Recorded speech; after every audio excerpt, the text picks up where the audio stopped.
Good evening, Manoj. Thanks for the introduction and having me on your Q&A session. Really appreciate your thoughts here. So let me first introduce myself to the audience. My name is Gladstone Samuel, and coming to my educational qualification, I have a BTech in Chemical Engineering, a Master's in Journalism and Mass Communication, an MBA in Information Technology, a PG Diploma in Industrial Safety. In terms of my certification, I'm a qualified independent director from the Ministry of Corporate Affairs. I am also a ESG readiness expert from the Confederation of Indian Industries. I am a Six Sigma Green Belt professional. I am a PMP certified project manager and a certified technical writer. In terms of my career progression, I have close to 35 years of corporate exposure, having worked in different multinational companies that include SPIC, IDC, BAN, ABB, and Invensys. I've been closely associated with the chemical process industry and the research and development organization. And my key focus areas are into strategic communication, risk management, user documentation, corporate social responsibility, and driving ESG initiatives. In terms of my current career progression, I am working as a director strategy for a limited liability company that is into the renewable energy space. And I'm also an external board member at an NGO. I'm located in Coimbatore, Tamil Nadu. And that sums up my response to your first question. Yeah, that sounds good. As you said, you're on the NGO board, right? As a director part. So Yes. I think this interview will be very fruitful because you will be sharing your hardcore experience on this, right? So moving True. forward to the first question. So how does serving on an NGO board prepare aspiring independent director for you mean to say corporate role or corporate board as well? Yeah. This is a very pertinent and relevant question in the current context, Manoj. And I would like to share my experience on how this is going to help me to become a full-time ID whenever the opportunity is going to come. So when I made this research or when I started network a couple of years ago, there were a lot of inputs coming saying that getting associated with an NGO is a very good opportunity for you to gain the confidence, the trust, the respect, to experiment and do many things so that you are able to gain that amount of commitment so that once you get an opportunity to sit on the board, you're able to recycle and reuse whatever you have learned. And that is coming true for me because for the past 5 months, I've been associated an external board member and I could get an opportunity to utilize whatever I have learned in terms of my corporate frameworks, in terms of corporate social responsibilities, how to drive ESG initiatives, and many other things because it is not like as intense in a corporate space. NGOs work in a different flavor altogether. So they're very receptive when you share insights. And that way, you're able to experiment in different areas without any fear of failure and any pressure as such. So over a period of time, what is going to happen is you gain that confidence. And I'm sure that this can be definitely reused once you get a full-time ID opportunity. And that's my sense at this point of time. And it is materializing to a large extent. So for aspiring the IDs, what I would suggest is to get into the NGO could be a very, very good and effective approach to experiment and try all you have learned as an independent director so that you're able to gain that much of commitment and conviction so that once you get a real-time board member, then you're able to discharge your roles and responsibilities. Yeah, that's really true. I mean to say, as we understand from you, is this a valuable experience and skills, and it Yes. will be transferable, right, to the Yes. corporate board as well. Because I believe that there will be the more challenges when you talk about True. NGO. Okay, Yes. so their objective may be differ, so there may be having a different challenge, but altogether it can be the transferable experience and skills, so we can get a benefit of Yes. that, right? True. So right, so in continuing to that, so what leadership skills can aspiring independent director develop by being on a NGO board? What is your take on this? Yes, this is a very effective and an important question in the sense what is happening is since my association with the NGO, your leadership skills are put into an acid test. For example, the way the NGOs operate are in a very informal setup. They have very ad hoc meetings. It is not very structured. Okay, sometimes they don't take minutes of meeting and many other things. So you should not get discouraged and irritated, because working in a corporate environment is completely different to what happens in an NGO space. So your leadership skills pretty much needs to be customized so that you're able to adapt to work in an NGO environment. So that is what is happening to me right now. So when I sit in NGO board meetings, I completely have a different mindset, so that I'm able to appreciate and understand what's happening there. So in that way, I am more of active listening, having the humility to receive feedback, and I'm not pushing any of my agenda, because what happens is the NGO, the way the NGOs operate is more of a mission vision value driven scenario. They're not looking for profits, they are looking for giving back to the society. So the way you should interact with NGOs as a different skill altogether. So I patiently listen, I only share whenever it is required, I proactively get involved when things are going out of hand, and I'm willing to cooperate and collaborate with them. These are some of the big learnings that I've learned for the past 5 to 6 months, and that is how it happens in real time. So you need to have that flexibility and adaptability to work in sync with the NGOs. And for sure, these are very essential qualities for any leadership position. And over a period of time, what is going to happen is you become mature as an independent director, and when a real opportunity comes, you can definitely recycle and reuse these attributes. So that way, leadership skills will be put to a test in an NGO environment, but that is also an excellent opportunity for you to gain experience, the maturity, and the commitment, so that you're able to transfer these skills into a real-time corporate environment. Yeah, that is true. And you said that it is the environment is not a structured kind of thing where you can see in other, I mean, other organization as a corporate culture. So again, Yeah, there just we can highlight is a resource constraint also, environment as a resource yes, constraint yes, environment. So, and there yeah, is just your leadership skills plays a very, I mean, crucial role to achieve the social goal, right? yeah, So very that's true. true. Uh, Yeah. Just to add a couple of more incidents to this question, last week they sent me meeting invites just 1 hour before that is going to happen. Two meetings back to back. So what happens is you get a bit irritated or annoyed that why they are not giving advance notification, etc. That's how it happens in the corporate environment. But here, for them, it is not that much of an importance in terms of time management, etc. They want people to get on board and get things done. So you should be adaptable to meet their expectations. So I said, fine, let me be a part of the meeting, and I shared, and they were very happy, because the thing is, for them, they want to get the things moving very quickly, and every day is a firefighting for them. So that way, you can't expect that amount of structured framework, very disciplined way of working. That's not the case. So you need to be very flexible and also meet their expectation. And that way, I think that is a good insight what you shared with me. Yes. Yes, yes, that's true. So again, moving forward. So how does the NGO board membership enhance the independent director understanding on a stakeholder management? Because stakeholder management is everywhere is a very crucial aspect. So please put your views Yeah. on this. Yes. Yeah. So my understanding, when I make a comparative analysis of the corporate board versus the NGO board, there are different factors coming into play. So once I started to sit in the NGO board, the flavor of people sitting in there is very diverse, from in terms of culture, in terms of language, in terms of nativity, in terms of expertise, experience, and many other things. Because it's not like that they are qualified to sit on the board. They are people who have experience, they have that mindset to give back to the society. So what happens is, you need to be sure about how you collaborate and integrate with this type of people. So you need to be very open, you need to be humble, you need to be actively listening, so that you are able to appreciate diverse views. That's what ultimately stakeholder management is all about. So what happens is, I have learned to mingle with these people, to appreciate the different thought process, the ideas, the suggestions they are going to bring in, because it is very rude to dismiss their ideas, because certain things you find that is very rubbish or not relevant, but you can't say that to their in their face.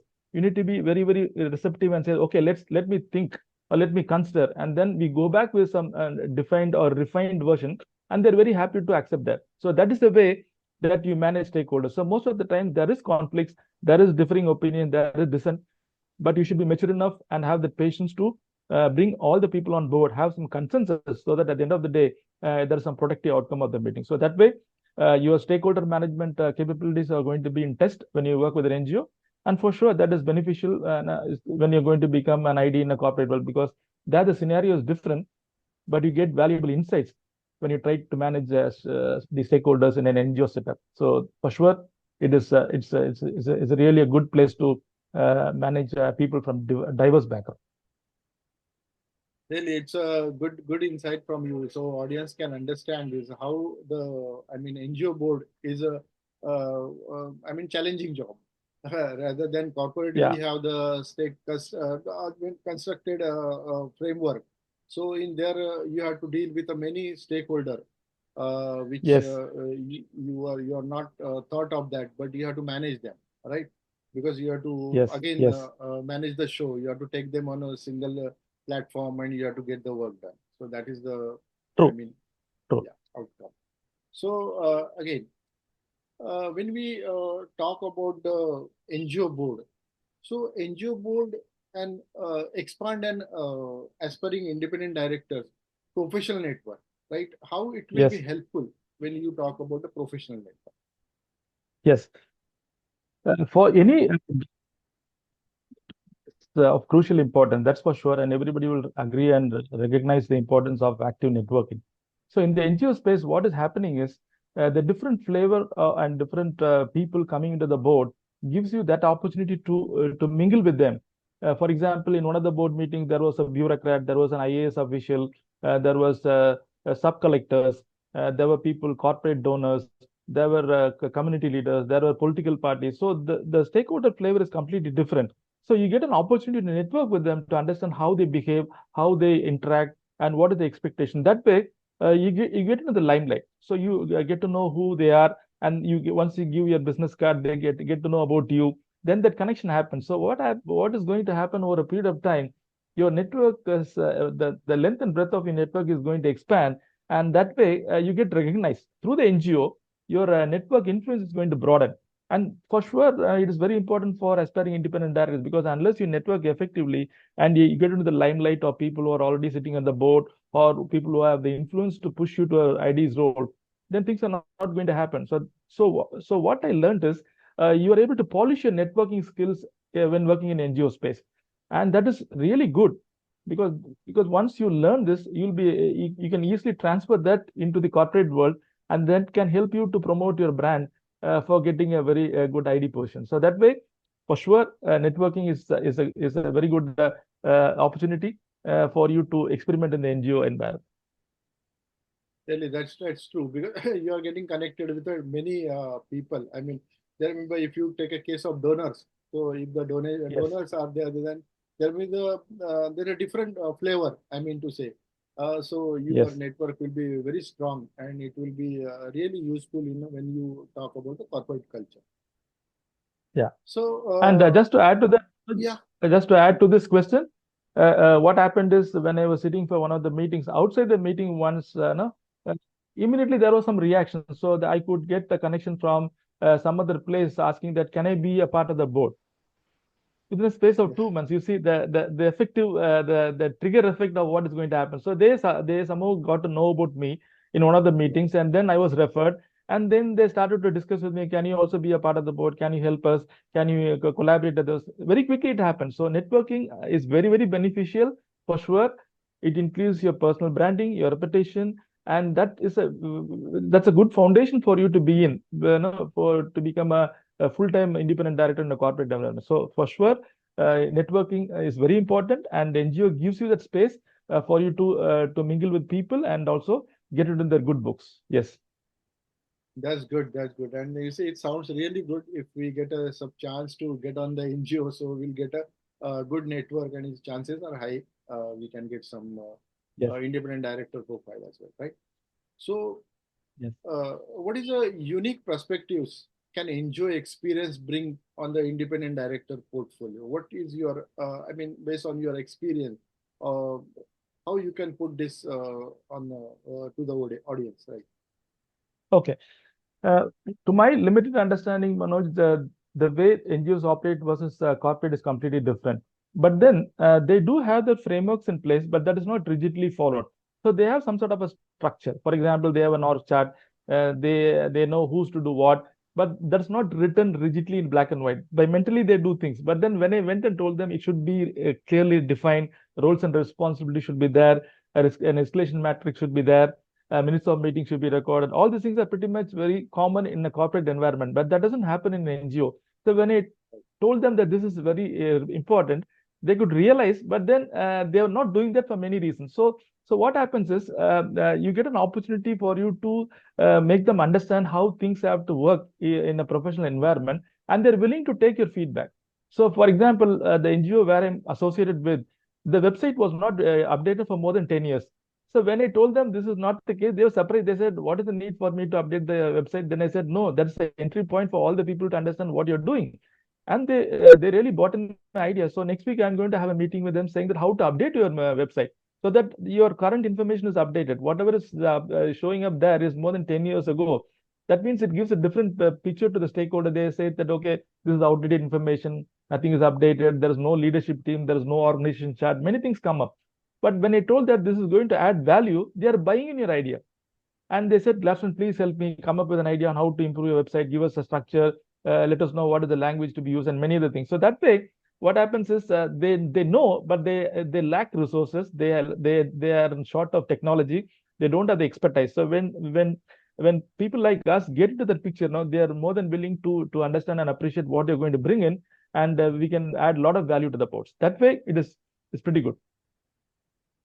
So yeah, that's true, Samuel. Because there is unstructured things, maybe there, maybe they don't feel that importance of, I mean, in a structured way. But again, our experience matters in there, and how we can get those things on a table, and we can get a benefit out of that, right? Yeah. So And just to add one more thing, I just remember that once they liked me and they wanted to me out of the board, I requested one meeting with them. So without they supplying any information, just by looking at the website, I prepared a sort of improvement proposal for their NGO, and I displayed that to the promoters there. They were really surprised because the inputs I shared with them, they liked everything. I told that your website has to be updated, you should have a minutes of meeting, you should have a risk mitigation plan, you should have some sort of a branding mechanism, you should be active on social media, and many other things which they really liked. And when I proactively displayed all these things to them, they said, Gladstone, we really want all these things to be done, please come and join. That was how the trigger happened. So you need to be very proactive. That's the first step when you want to be associated with NGO. Don't expect things to move from the other side. It will never happen. You need to be very proactive. You need to reach out to them. You need to add value. You need to tell them that this is what I'm capable of doing, and then they will buy it. And then the trust and respect will start to flow in. That's very important, because here, this is not business. They are doing a lot of things for the community, and it is highly mission oriented. So they are not looking for any profits as such. So they are looking for people who can add value without any remuneration or any benefit as such. That way, I think the trust and respect factor is fundamentally important for you to work alongside with an NGO. So it's really things to understand for our audience, that you should be proactive, okay, when you are on Yes. NGO board, because it's not like a Yes. corporate board. You have, because once you are proactive, then only you can get connected with them, and your thought you can exchange with them, and you can get a benefit of that, right? Yes. Yes. So again, moving to the responsibility part. So how does NGO board align with the responsibility of the corporate independent director? Because what we so far we understand, the how we can be on a NGO board, and it will be connected to the independent aspiring independent directors portfolio. But now you can little bit explain in a detailed manner how responsibility of the corporate directors connect with the NGO board. Yeah. So when you try to see the similarities and the differences in terms of the board with regards to corporate and NGOs, what I could see is in the NGOs it's very flexible. They don't have a very rigid structure like independent director or an advisor or a non-executive director. It doesn't happen that way. They have their own fancy ways of calling the position. For example, they give me an external board member. I really don't know what that meaning is, but for them, this is how they term the roles and responsibilities. And to a larger extent, actually, I need to define what I'm supposed to give there. So we can't expect the NGO to prepare a job specification for us. This is the profile. That's not going to happen. So based on whatever value you're going to do, I prepared my own profile and gave to them, saying that this is what I can do for them. And then they said, fine, Gladstone, this is what you can do for us. And they gave me a title. So here, titles are pretty much based on their own customized experience or to suit their own needs. So it's not as per the Companies Act or as per the corporate governance structure. But in companies, we follow the corporate structure. We know what an independent director's roles and responsibilities. One is a non-executive director, what is an advisor, etc., etc. So both they don't gel together at all. But when it comes to the roles and responsibilities, yes, pretty much I've defined what I will do. And another thing that we need to keep in mind here, Manoj, is we should be very clear about what we will not do also. The exclusion list is very, very important because there should be no misapprehension or assumption that this is what I am going to deliver and this is not going to happen. So when I agreed with the NGO, I said, this is what I will deliver, point 1, 2, 3, 4, 5, 6. And this is also what I will not deliver because this is not my line of work or this is not my key focus areas. That way, your roles and responsibilities are pretty much defined and the expectations are set. And that way, you will be able to deliver what you have promised and they're also happy about that. That's how it happens in an NGO. So you can't expect a very clear org structure and having the fancy titles, roles and designation that is not there in the NGO as to the extent what I have been involved. But when it comes to roles and responsibilities, you can definitely prepare your own specification, give it to them, you can get it approved and then deliver what is you're committed. That's the way it is operating. Yeah, that is really insightful because again, if you can say the moreover the things are same when you take a consideration of it as a director when you are a corporate or you are an NGO. But the difference is what we can identify is the typically their focus on the social, like social Yes. or humanitarian or environmental mission kind of things. There Yes. may be focus because in Yeah. if you talk about corporate culture, the corporate we are the profit driven, right? Yes. So Yes. there may be having a there may be having a different perspective or different, but altogether, what do you say? The responsibility is the responsibility. When we talk Yes. about the independent director, that it should be proactive and it should take a responsibility as its own, right? So either you are an NGO board, either you are in a corporate board. So then only Yes. you will be, it will be benefit to the minority stakeholder, right? Stakeholders. Yes. Yeah. Yes. So with the question answer we finish. Still, I will request if anything you have to give a closing remark as a overall how you can Yes. audience for the audience the how the NGO board and the people aspiring to get on the corporate board. So you can give your final thought on this. Yes. Sure, Manoj. These are my closing thoughts. Based on my limited experience, what I could share with the viewers is one is I sincerely believe that being associated with the NGO gives you a lot of flexibility, adaptability, the space for you to improve your leadership skills, so that once you get a real full-time ID position, you'll be able to transfer these skills into the corporate world. That is point number one. Point number two is it gives you enough space for you to network. So these networking opportunities can also lead you to a potential ID position over a period of time. That is what I could see. Number three is you can experiment here. In corporate world, there is no space for you to try and say ifs and buts. Absolutely not. But here, you can experiment in a limited way, and the stakeholders are willing to accept that because this is a different idea. They would like to see whether it is going to do some good for them, things like that. So here, the fear of failure is pretty much limited. So what I'm saying is there is enough bandwidth for you to try and experiment whatever you learned over a period of time along with the NGOs. They are very receptive to that. Point number three.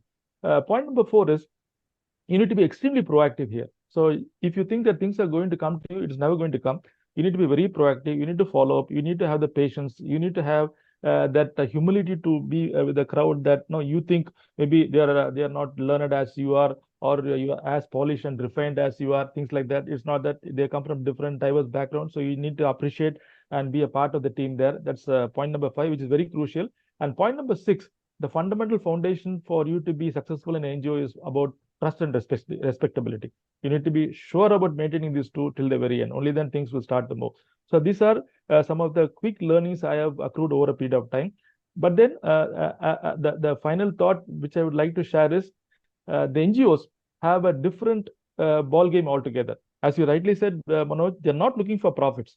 There is no word like profit in a board meeting. They're looking for society-driven, community-driven initiatives. For them, making profits is not their mission at all. Number one. Number two is they are highly unstructured in many ways. So you need to be patient enough to see that how you can adapt to the situation. Number three is no, you can proactively suggest some projects as well based on your experience and expertise. They're willing to take that and try that as a pilot project so that it can bring some sort of a benefit to that NGOs. So these are some of the things that I've learned in a short span. And I would encourage aspiring IDs to look for possible NGO opportunities so that they are able to put to use their knowledge, their acumen, and expertise, and then gain confidence and the leadership skills so that when a potential ID opportunity comes, they are in a good position to take it up. That's what I would suggest or at least hint for aspiring IDs. That's right, and that's really great. I mean, this question answer sessions will give a lot of boost to the aspiring independent director, because you have put a very broad views on the how NGO is work and how they can get a benefit if someone gets a assignment in an NGO board. They must accept Yes, it and they must get more yes, learning, and the yes, chances of getting corporate ID position is bright and more, right? So again, yes, Samuel, it's a very, Board Connect is thanking you for your time, okay, and for sharing your, insights, because you have experience on the actual NGO board.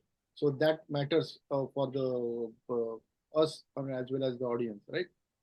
So thank you, and again, all the best for future assignments, right? yes. Yeah. Thank you, Manoj. I really appreciate calling me to your Q&A session, and I also thank the Board Connect for driving this initiative.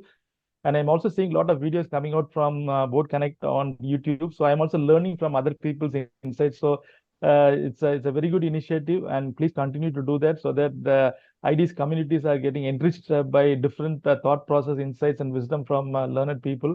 And aspiring IDs can definitely, gain a lot of leverage and benefits watching these videos. And thanks a lot for your support. And once again, my sincere thanks for inviting me to your Q&A session. Thank you, Samuel. Thank you. Thank you. Yeah. Thank you. Thank you, Manoj.